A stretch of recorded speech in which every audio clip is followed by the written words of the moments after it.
जय हिंद दोस्तों, TN mentor channel में आपका स्वागत है। आज हम लोग सितंबर 2026 में सीटेट का जो एग्ज़ाम होने वाला है उसमें जो सीडीपी का जो मोस्ट इम्पॉर्टेंट सिलेबस है उससे रिलेटेड हम लोग बहुत ही मोस्ट इम्पॉर्टेंट क्वेश्चंस को करेंगे जो आपके एग्ज़ाम के पॉइंट ऑफ व्यू से बहुत ही हेल्पफुल होने वाला है। तो चलिए स्टार्ट करते हैं। हमारा पहला क्वेश्चन है, रमा ने अपने भाई के साथ बुरा व्यवहार किया और अगले दिन वह बीमार हो गया। तो रमा ने यह निष्कर्ष निकाला कि उसके व्यवहार के कारण उसका भाई बीमार हुआ है। तो पियाजे के अनुसार रमा किस अवस्था में है? तो जो रमा है वह पूर्व संक्रियात्मक अवस्था में है। इसका ऑप्शन नंबर 20 सही हो जाएगा। अगला हमारा प्रश्न है, वह प्रक्रिया जिसके द्वारा बच्चे अपनी जेंडर भूमिकाओं के बारे में जागरूक होते हैं। तो जो जेंडर के बारे में जो बच्चे जागरूक होते हैं वह जेंडर वर्गीकरण होता है, जेंडर टाइपिंग होता है। इसका ऑप्शन नंबर सी सही हो जाएगा। अगला हमारा प्रश्न है, लेव वाइगोस्की के अनुसार जब एक शिक्षिका विद्यार्थी को आधी हल की हुई समस्या प्रदान करती है या संकेत देती है तो वह किस अवधारणा का उपयोग कर रही है? तो वह आलंबन, इसके फोल्डिंग की अवधारणा का उपयोग कर रही है। इसका ऑप्शन नंबर सी सही हो जाएगा, क्योंकि जब इसके फोल्डिंग या आलंबन दिया जाता है उसमें छोटा मोटा संकेत दिया जाता है ताकि बच्चे अपनी समस्या का समाधान खुद कर सकें। अगला हमारा प्रश्न है, प्रगतिशील शिक्षा निम्नलिखित में से किस पर सबसे अधिक जोर देती है? तो जो प्रगतिशील शिक्षा होती है वह सबसे ज़्यादा जोर छात्र केंद्रित और सक्रिय भागीदारी पर जोर देती है। इसका ऑप्शन नंबर 20 सही हो जाएगा। अगला हमारा प्रश्न है, कोलबर्ग के अनुसार जब बच्चा यह समझने लगता है कि नियम और कानून लचीले हैं और उन्हें बदला जा सकता है तो वह किस स्तर पर है? तो कोलबर्ग के अनुसार जब बच्चा यह समझने लगता है कि नियम और जो कानून होते हैं वह लचीले होते हैं और उन्हें बदला जा सकता है तो वह सामाजिक अनुबंध स्तर पर हैं। इसका ऑप्शन नंबर 20 सही हो जाएगा। अगला हमारा प्रश्न है, लेव वाइगोस्की के अनुसार बच्चों का संज्ञानात्मक विकास किसके द्वारा निर्देशित होता है? तो बच्चों का जो संज्ञानात्मक विकास होता है वह निजी वाक्य के रूप में भाषा द्वारा निर्देशित होता है। इसका ऑप्शन नंबर सी सही हो जाएगा। अगला हमारा प्रश्न है, हार्वर्ड गार्डनर के अनुसार दूसरों के मनोभावों, भावनाओं और व्यवहारों को समझने की जो क्षमता होती है वह कौन सी बुद्धि कहलाती है? तो दूसरों की भावनाओं को समझना, दूसरों के व्यवहारों को समझने की जो क्षमता होती है वह अंतर्वैयक्तिक बुद्धि होती है। इसका ऑप्शन नंबर सी सही हो जाएगा, इंटरपर्सनल बुद्धि हो जाएगा। इसका ऑप्शन नंबर सी सही हो जाएगा। अगला हमारा प्रश्न है, बच्चे का पहला अनुभव और जेंडर से जुड़ी अपेक्षाएं सबसे पहले कहाँ से आती हैं? तो जो बच्चा होता है उसका सबसे पहला अनुभव और जेंडर से जुड़ी जो अपेक्षाएं होती हैं वह सबसे पहले परिवार से आती है और परिवार में सबसे पहले अपने माँ से आती है। इसका ऑप्शन नंबर सी सही हो जाएगा। अगला हमारा प्रश्न है, रचनात्मक मूल्यांकन की एक विशेषता क्या है? तो रचनात्मक मूल्यांकन, जिसे हम लोग फॉर्मेटिव असेसमेंट कहते हैं, इसकी जो मुख्य विशेषता होती है सुधार की एक प्रक्रिया होती है और यह सीखने के दौरान ही स्पष्टीकरण होती है। इसका ऑप्शन नंबर सी सही हो जाएगा।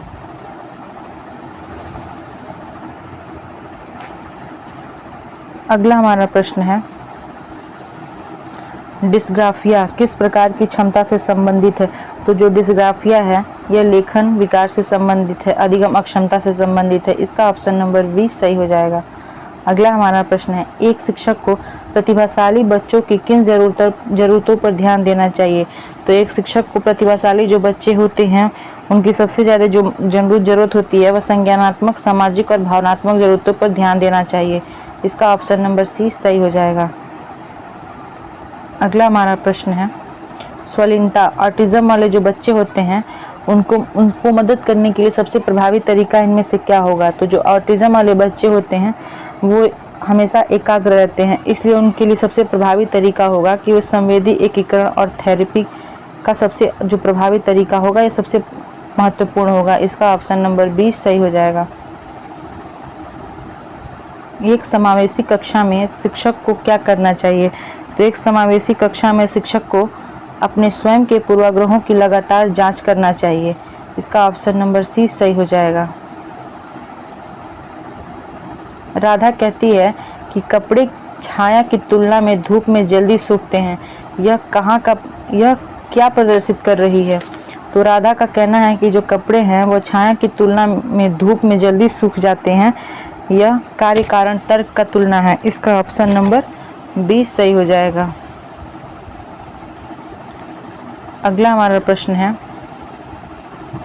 आंतरिक अभिप्रेरणा का उदाहरण कौन सा है? तो जो आंतरिक इनर मोटिवेट होता है उसका उदाहरण में से क्या है? तो इसका उदाहरण ये हो जाएगा कि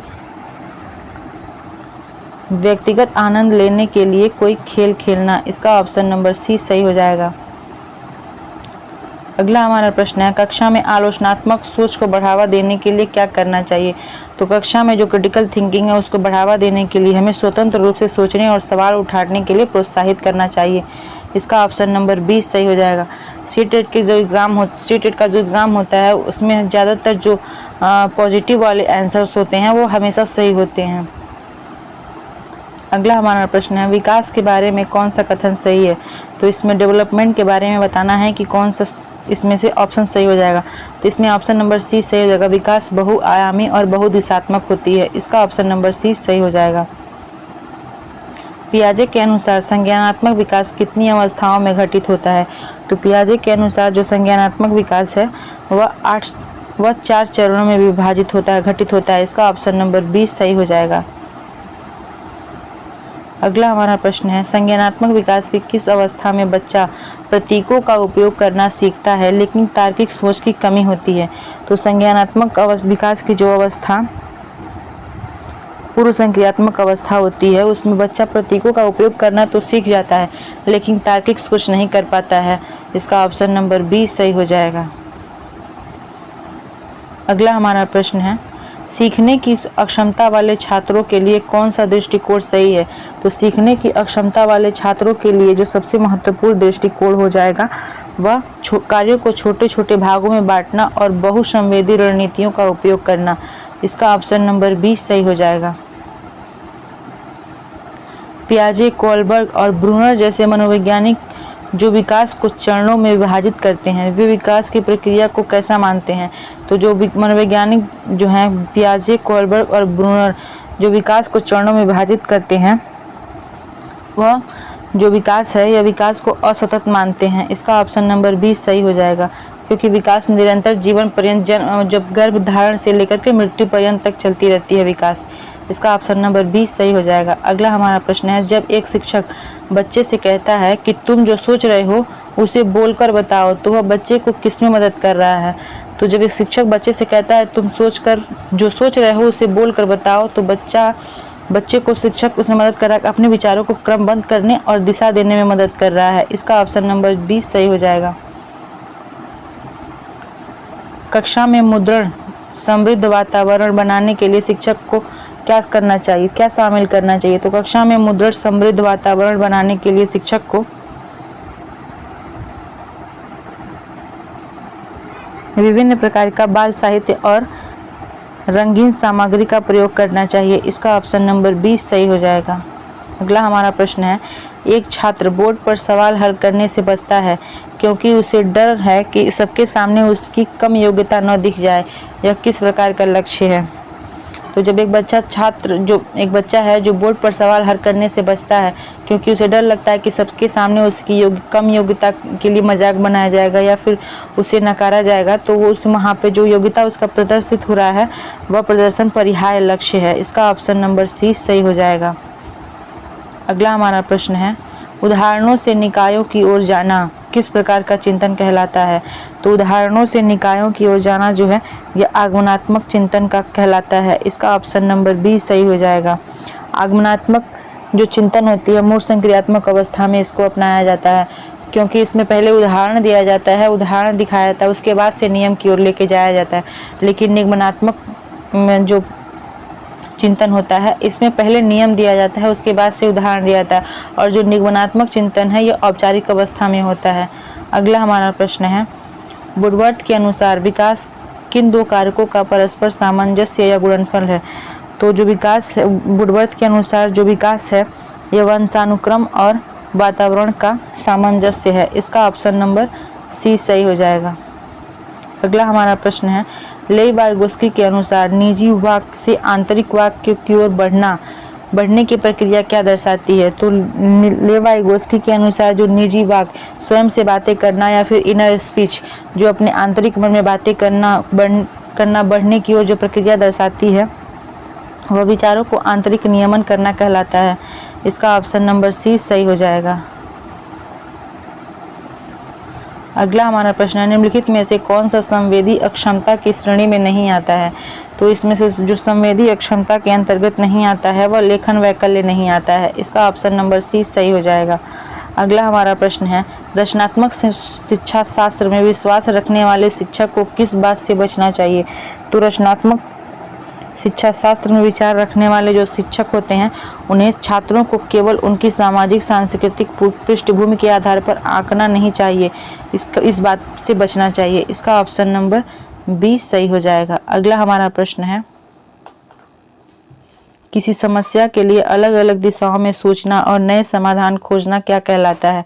तो किसी समस्या का अलग अलग दिशाओं में सोचना, समाधान सोचना या खोजना, यह अपसारी चिंतन कहलाता है या डाइवर्जेंट थिंकिंग। इसका ऑप्शन नंबर बी सही हो जाएगा। इसे आउट ऑफ द बॉक्स कहा जाता है। अगला हमारा प्रश्न है, पियाजे के अनुसार संज्ञानात्मक विकास की किस अवस्था में बच्चा वस्तु अस्थायित्व हासिल कर लेता है? तो पियाजे के अनुसार जो संज्ञानात्मक विकास की जो संवेदी चालक अवस्था होती है 0 से 2, इसमें वस्तु अस्थायित्व बच्चा हासिल कर लेता है। इसका ऑप्शन नंबर सी सही हो जाएगा।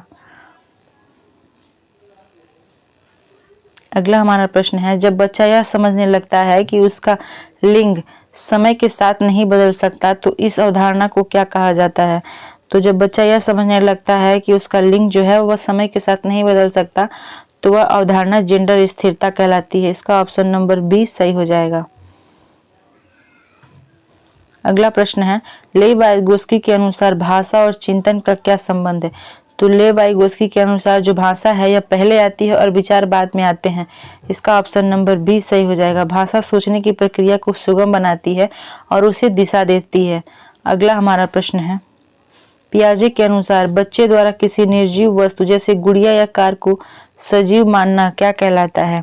तो जो बच्चा किसी निर्जीव चीज को, जीव वस्तु को, गुड़िया या कार जैसे वस्तु को सजीव मानने लगता है, वहां पे जीववाद कहलाता है। इसका ऑप्शन नंबर बी सही हो जाएगा। अगला हमारा प्रश्न है, प्राथमिक समाजीकरण के मुख्य कारक कौन से हैं? तो प्राथमिक समाजीकरण के मुख्य कारक हो जाएंगे परिवार और पड़ोस। इसका ऑप्शन नंबर बी सही हो जाएगा। संज्ञानात्मक विकास की किस अवस्था में अमूर्त चिंतन और परिकल्पनात्मक निगमनात्मक तर्क विकसित होता है? तो संज्ञानात्मक विकास की जो अवस्था होती है जिसमें अमूर्त चिंतन और परिकल्पनात्मक निगमनात्मक तर्क जो होता है विकसित होता है, वह अवस्था होती है औपचारिक संक्रियात्मक अवस्था। इसका ऑप्शन नंबर सी सही हो जाएगा। अगला हमारा प्रश्न है, निम्नलिखित में से कौन सा बाहरी अभिप्रेरणा का एक उदाहरण है? तो इसमें से बाहरी जो प्रेरणा का उदाहरण हो जाएगा, जब किसी काम को हम लोग करते हैं, ग्रेड या करते हैं, उसके लिए बाहरी जो पुरस्कार दिया जाता है उसे बाह्य अभिप्रेरणा कहते हैं, या फिर ग्रेड पाने के लिए हम लोग पढ़ाई करते हैं। इसका ऑप्शन नंबर सी सही हो जाएगा। अगला हमारा प्रश्न है, विकास की प्रकृति के बारे में कौन सा कथन सही है? तो विकास की प्रकृति के बारे में इसमें से बताना है कि कौन सा कथन सही है। तो विकास जो होता है यह स्पाइरल होता है, वर्तुलाकार होता है। इसका ऑप्शन नंबर बी सही हो जाएगा। विकास कभी लाइनर रेखिक नहीं होती है, विकास हमेशा स्पाइरल होता है। अगला हमारा प्रश्न है, एक समावेशी शिक्षक को कक्षा की विविधता को किस रूप में देखा जाना चाहिए? तो एक समावेशी शिक्षक को कक्षा की विविधता को सकारात्मक संसाधन के रूप में देखा जाना चाहिए। इसका ऑप्शन नंबर 20 सही हो जाएगा। अगला हमारा प्रश्न है, हार्वर्ड गार्डनर के अनुसार अपने स्वयं की भावनाओं, क्षमताओं और कमियों को समझने की जो योग्यता होती है वह क्या कहलाती है? तो हार्वर्ड गार्डनर के अनुसार जो स्वयं की भावनाओं और क्षमता हो या फिर कमी हो, उसको समझने की जो योग्यता होती है वह इंट्रापर्सनल बुद्धि कहलाती है, अंतः वैयक्तिक पर्सनल कहलाती है। इसका ऑप्शन नंबर 20 सही हो जाएगा। और इंटरपर्सनल होता है कि दूसरों की भावनाओं को समझना, इंटरपर्सनल। अगला हमारा प्रश्न है, पियाजे के अनुसार लक्ष्य निर्देशित व्यवहार बच्चे में किस अवस्था में दिखाई देता है? तो लक्ष्य निर्देशित जो व्यवहार है यह संवेदी चालक अवस्था में जो 0 से 2 वर्ष के बच्चे होते हैं उनमें दिखाई देता है। लक्ष्य निर्देशित व्यवहार, इसका ऑप्शन नंबर सी सही हो जाएगा। अगला हमारा प्रश्न है, वाइगोस्की के निजी वाक्य को पियाजे ने क्या नाम दिया है और इसे किस रूप में देखा है? तो वाइगोस्की के जो निजी वाक्य प्राइवेट स्पीच होता है को पियाजे ने आत्म केंद्रित वाक्य कहा है और इसे नकारात्मकता के रूप में देखा है। इसका ऑप्शन नंबर बी सही हो जाएगा। अगला हमारा प्रश्न है, लेव वाइगोस्की के अनुसार MKO कौन होता है? तो MKO हो जाता है मोर नॉलेजेबल अदर्स, जो कोई भी व्यक्ति हो सकता है जैसे दादी या छोटा भाई जिसे विषय की अधिक जानकारी हो। इसका ऑप्शन नंबर सी सही हो जाएगा। अगला हमारा प्रश्न है, स्वलीनता ऑटिज्म से जूझ रहे बच्चे के बारे में कौन सा तथ्य सही है? तो ऑटिज्म से जूझ रहे जो बच्चे होते हैं उनमें जो तथ्य सही है, उनकी याददाश्त अच्छी हो सकती है लेकिन वे संवाद में कठिनाइयां महसूस करते हैं। इसका ऑप्शन नंबर सी सही हो जाएगा। जो ऑटिज्म स्वलीनता वाले जो बच्चे होते हैं उनका माइंड बहुत शार्प होता है, कोई भी चीज़ वो एक बार सीख जाते हैं, उन्हें दोबारा सीखने की ज़रूरत नहीं होती है, लेकिन वो उस चीज़ों को जल्दी सीख नहीं पाते हैं, उनमें ये भी कमियां होती हैं। वो दूसरों से बातें करने में और दूसरों के सामने सहज महसूस नहीं कर पाते हैं, वो हमेशा एकांत रहना पसंद करते हैं। अगला हमारा प्रश्न है, सक्रिय संलग्नता के दौरान छात्र निम्नलिखित में से क्या करते हैं? तो सक्रिय संलग्नता के दौरान छात्र पूछताछ, अन्वेषण और प्रश्न पूछते हैं। इसका ऑप्शन नंबर सी सही हो जाएगा। अगला हमारा प्रश्न है, कोहलबर्ग के सामाजिक अनुबंधन चरण की क्या विशेषता है? तो कोहलबर्ग के अनुसार जो सामाजिक अनुबंध है उसकी चरण की विशेषता है कि यह समझना कि नियम समाज की भलाई के लिए है और इन्हें बदला भी जा सकता है। इसका ऑप्शन नंबर बी सही हो जाएगा। अगला हमारा प्रश्न है, उदाहरण से नियम की ओर जाने वाली सोच को क्या कहते हैं? तो उदाहरण से नियम की ओर जाने वाली सोच को आगमनात्मक सोच कहते हैं। इसका ऑप्शन नंबर बी सही हो जाएगा। अगला हमारा प्रश्न है, नियम से उदाहरण की ओर जाने वाला तर्क किस अवस्था में विकसित होता है? तो नियम से उदाहरण की ओर जाने वाली जो तर्क होती है यह औपचारिक संक्रियात्मक अवस्था होती है। इसका ऑप्शन नंबर डी सही हो जाएगा। अधिकांश बच्चे 5 या 6 सुसंगत वाक्य किस उम्र तक बोलना शुरू कर देते हैं? तो जो अधिकांश बच्चे होते हैं 5 से 6 वर्ड एक बार अच्छे से बोलना स्टार्ट कर देते हैं, वह लगभग 3 साल की उम्र में बोलना स्टार्ट कर देते हैं। इसका ऑप्शन नंबर बी सही हो जाएगा। अगला हमारा प्रश्न है, एक समावेशी शिक्षक को अपने किन पूर्वाग्रहों की जांच करते रहना चाहिए? तो एक शिक्षक को जो अपने पूर्वाग्रहों की जांच करते रहना चाहिए कि बच्चों के पृष्ठभूमि या क्षमताओं के प्रति स्वयं के छिपे हुए भेदभाव पूर्ण विचारों को जांच करते रहना चाहिए। इसका ऑप्शन नंबर बी सही हो जाएगा। अगला हमारा प्रश्न है, जॉन डेवी के अनुसार प्रगतिशील कक्षा में शिक्षकों को किस प्रकार के चिंतन पर बल देना चाहिए?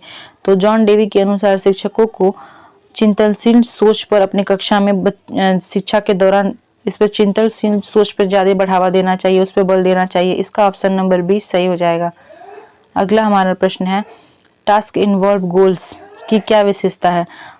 तो टास्क इन्वॉल्व गोल्स की विशेषता जो है यह किसी कार्य को गहराई से समझने और जानने की जिज्ञासा के कारण उसमें पूरी तरह डूब जाना है। इसका ऑप्शन नंबर सी सही हो जाएगा। अगला हमारा प्रश्न है, विकास डेवलपमेंट के पूर्वानुमान के बारे में कौन सा कथन सत्य है? तो विकास के पूर्वानुमान के बारे में जो कथन सत्य है वह ऑप्शन नंबर सी सही हो जाएगा। विकास का पूर्वानुमान लगाया जा सकता है लेकिन यह पूरी तरह से सटीक नहीं हो सकता। इसका ऑप्शन नंबर सी सही हो जाएगा। अगला हमारा प्रश्न, हार्वर्ड गार्डनर की बुद्धि के सिद्धांतों के अनुसार वर्तमान में NCERT कितनी प्रकार की बुद्धियों को मान्यता देता है? तो हार्वर्ड गार्डनर की बुद्धि के सिद्धांतों के अनुसार वर्तमान में जो NCERT जो है यह 8 बुद्धियों को मान्यता देता है। इसका ऑप्शन नंबर बी सही हो जाएगा। 8 प्रकार की बुद्धियों को मान्यता देता है। अगला हमारा प्रश्न है, पियाजे के अनुसार संज्ञानात्मक विकास की किस अवस्था में प्रतिवर्ती सोच रिवर्सिबिलिटी सोच विकसित होती है? तो पियाजे के अनुसार जो संज्ञानात्मक सोच होती है, प्रतिवर्ती सोच होती है, वह मूर्त संक्रियात्मक अवस्था में विकसित होती है। इसका ऑप्शन नंबर सी सही हो जाएगा। अगला हमारा प्रश्न है, महारत हासिल करने के लक्ष्य को मुख्य उद्देश्य क्या होता है? तो महारत हासिल करने के लक्ष्य का मुख्य उद्देश्य जो है वह अपने कौशल को बढ़ाने और विषय पर गहरी पकड़ बनाने के लिए सीखना होता है। इसका ऑप्शन नंबर सी सही हो जाएगा। अगला हमारा प्रश्न है, लेव वाइगोस्की के अनुसार बच्चों की भाषा का विकास किस दिशा में होता है? तो लेव वाइगोस्की के अनुसार जो बच्चों की भाषा होती है वह निजी वाक बोलकर से लेकर आंतरिक वाक मन की ओर होता है। इसका ऑप्शन नंबर बी सही हो जाएगा। रचनावादी शिक्षा शास्त्र में एक शिक्षक को क्या नहीं करना चाहिए? तो जो रचनावादी शिक्षा शास्त्र है इसमें एक शिक्षक को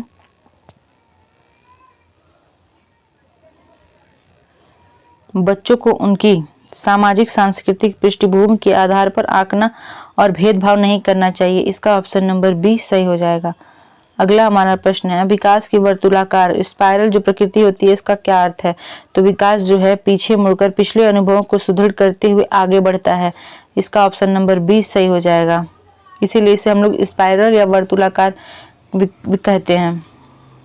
अगला हमारा प्रश्न है, शारीरिक विकास का अन्य डोमेन जैसे संज्ञानात्मक या संवेगात्मक के साथ क्या संबंध है? तो शारीरिक विकास का जो अन्य डोमेन है जैसे संज्ञानात्मक और संवेगात्मक, इसका जो डोमेन है इसका संबंध है यह शारीरिक विकास और अन्य सभी डोमेन के साथ परस्पर संबंधित और जुड़ा हुआ है। इसका ऑप्शन नंबर बी सही हो जाएगा।